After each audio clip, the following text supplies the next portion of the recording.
नमस्कार, मैं हूं आपके साथ पूर्णिमा मिश्रा। हमारे खास प्रोग्राम क्या कहते हैं नरेंद्र मोदी में आज आपको सुनवाएंगे पीएम मोदी का वो ऐतिहासिक भाषण जो उन्होंने 5 जनवरी 2014 को महाराष्ट्र के रायगढ़ में दिया। अपने भाषण में मोदी ने कहा कि हमारे देश का एक बहुत बड़ा दुर्भाग्य रहा कि आजादी के इतने वर्षों बाद भी भारत का सच्चा इतिहास हम तक पहुंचने नहीं दिया गया।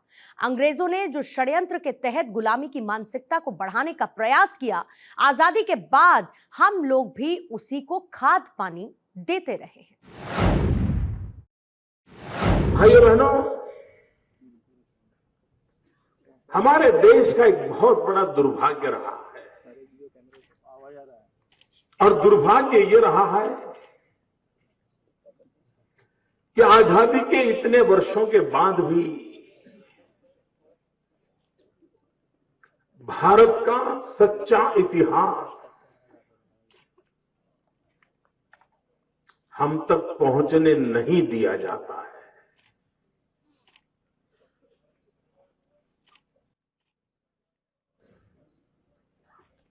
अंग्रेजों ने जो षड्यंत्र के तहत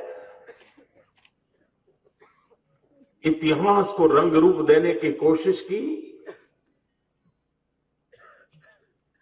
गुलामी मानसिकता को पनपाने का प्रयास किया, आजादी के बाद हम लोग भी उसी को खाद पानी देते रहे और ऐसी स्थिति में इतिहास को जीने का प्रयास करते रहना, इतिहास से प्रेरणा लेते रहना, भावी इतिहास निर्माण के सपनों को संजोते रहना,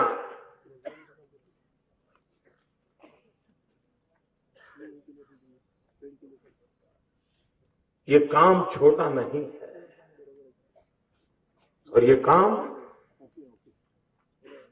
निरंतर रूप से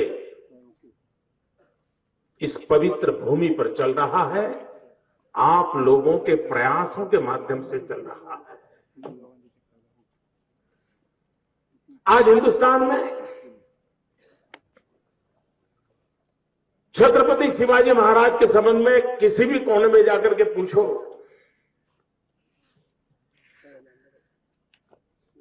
तो मन मस्तिष्क पर एक ही तस्वीर सामने आती है। घोड़े पे सवार है,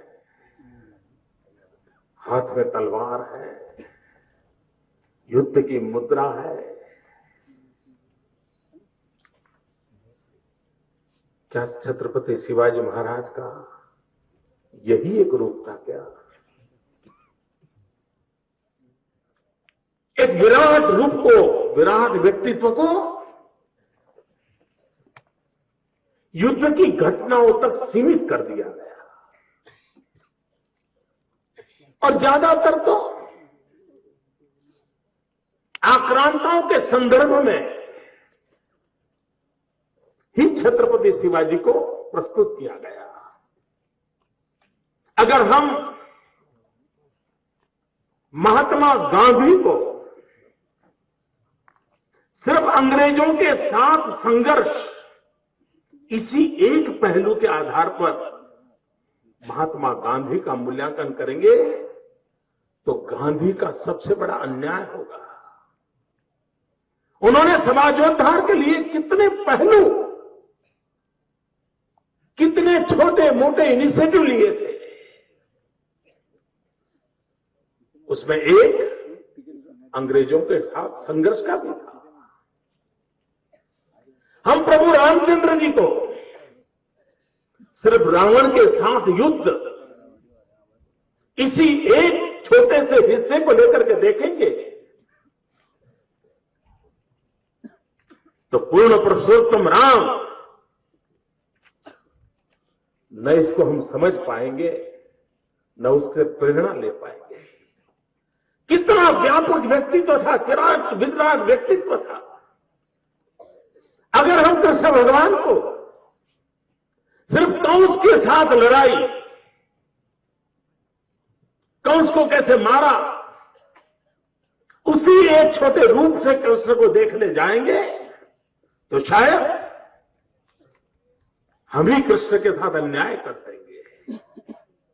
उसी प्रकार से छत्रपति शिवाजी महाराज को भी हम घोड़े पर सवार, हाथ में तलवार, युद्ध की मुद्रा, इसी एक सीमित रूप में देखते रहेंगे तो शायद हम छत्रपति शिवाजी महाराज ने जो उज्जवल परंपराओं का निर्माण किया था, न उसको समझ पाएंगे, न उसके कदमों पर चल पाएंगे। और इसलिए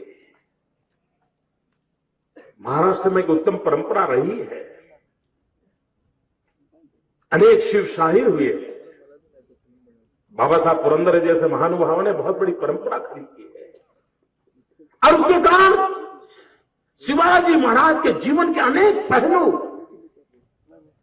आने वाली पीढ़ी तक पहुंचाने का एक निरंतर प्रयास चल रहा है और मैं मानता हूं यह उत्तम प्रयास है। हमारे देश में महापुरुषों के जीवन की तरफ नजर करें, राष्ट्र देवताओं की तरफ नजर करें तो एक बात उजागर के आती है। श्री कृष्ण का जीवन देखें तो गाय चराने वाले ग्वालों के बिना कृष्ण अधूरे लगते हैं। उनकी पूरी जीवन यात्रा में उन छोटे छोटे ग्वालों का उनकी पूरी यात्रा में जुड़ना एक अटूट हिस्सा था। प्रभु रामचंद्र जी का जीवन को देखें तो उसमें भी छोटे छोटे आदिवासी लोग, जामुवंत की सारी परंपरा, उनके बिना वानर सेना के बिना प्रभु राम अधूरे लगते हैं। उसी प्रकार से छत्रपति शिवाजी महाराज छोटे छोटे मावड़ों के बिना छत्रपति शिवाजी महाराज भी अधूरे लगेंगे। छोटे छोटे लोगों को साथ रख करके उनमें कौवत भर के, कौशल्य भर के, उनके भीतर की मानवीय शक्तियों को जगा करके एक महान लक्ष्य के लिए जोड़ने का पवित्र काम ये महापुरुषों की परंपरा रही है। उसमें एक शिरमोर नाम रहा है छत्रपति शिवाजी महाराज का। मैं स्पष्ट शब्दों में मानता हूं कि छत्रपति शिवाजी महाराज भारत की स्वाधीनता के लिए लड़ाई लड़ रहे थे। ये देश को गुलामी से मुक्ति दिलाने के लिए लड़ाई लड़ रहे थे।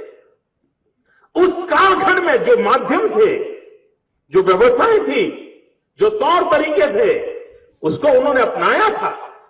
लेकिन सत्ता नशीन होने की लड़ाई नहीं थी, राजपाट पाने की लड़ाई नहीं थी।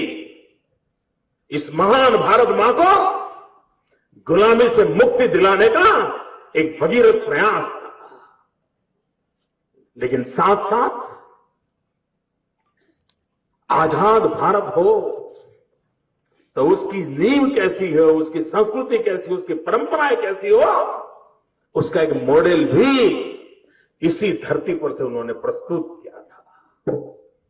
इसी धरती से उन्होंने राष्ट्र निर्माण की प्रयोगशाला क्या हो उसको 350 साल पहले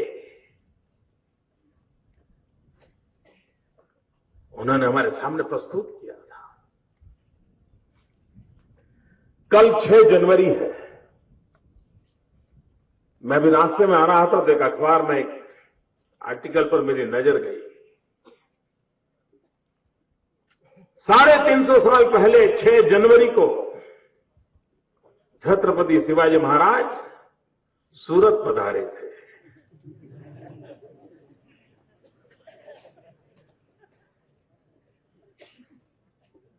इतिहास ने कितना बड़ा न्याय किया है छत्रपति जी के प्रति।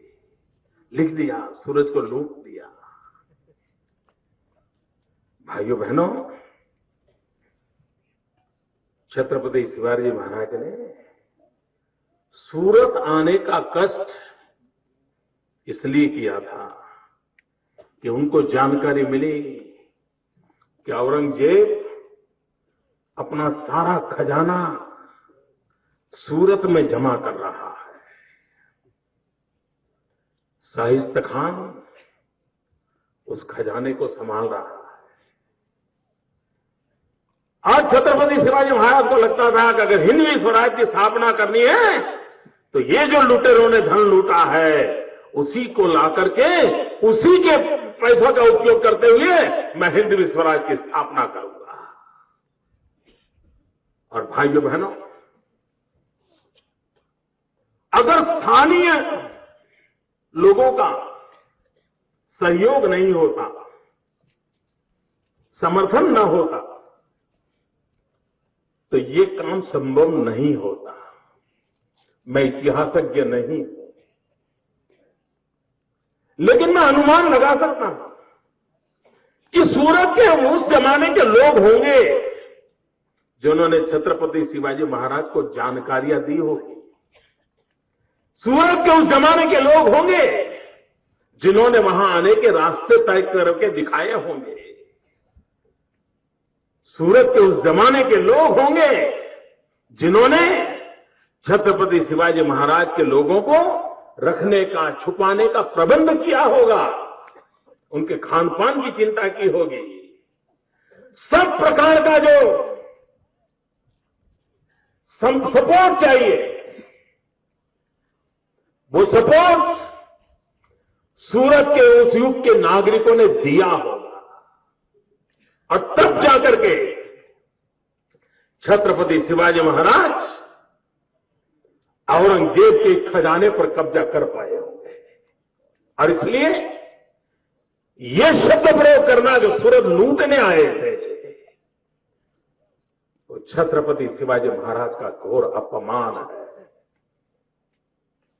ये विकृत इतिहासकारों की देन है। ऐसे शब्दों में ही इतिहास के प्रति हमारा जो स्वाभिमान होना चाहिए, गौरव होना चाहिए, इसके प्रति कुछ न कुछ नए भाव पैदा, ऐसी स्थिति बनाई।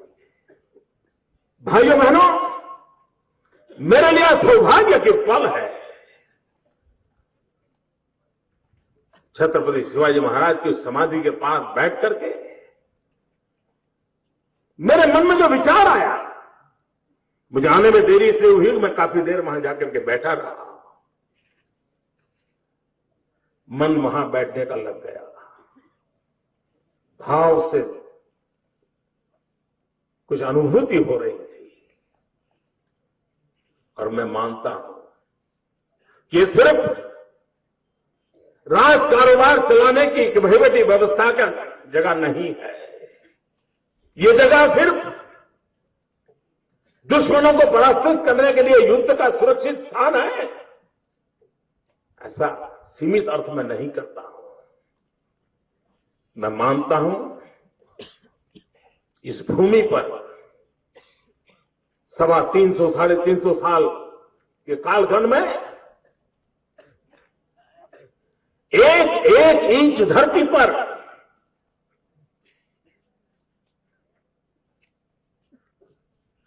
दिव्य भारत के, भव्य भारत के सपने बोए गए हैं। यहां की धरती वो बोए हुए सपने पुकार रहे हैं कि जो छत्रपति शिवाजी महाराज ने दिव्य भारत के, भव्य भारत के सपने संजोए थे, जीवन पर्यंत उसके लिए वो संघर्ष करते रहे, प्रयास करते रहे, सुधार करते रहे, वो सपने आज भी छत्रपति शिवाजी महाराज के शुभ हस्तों से बोए हुए हैं।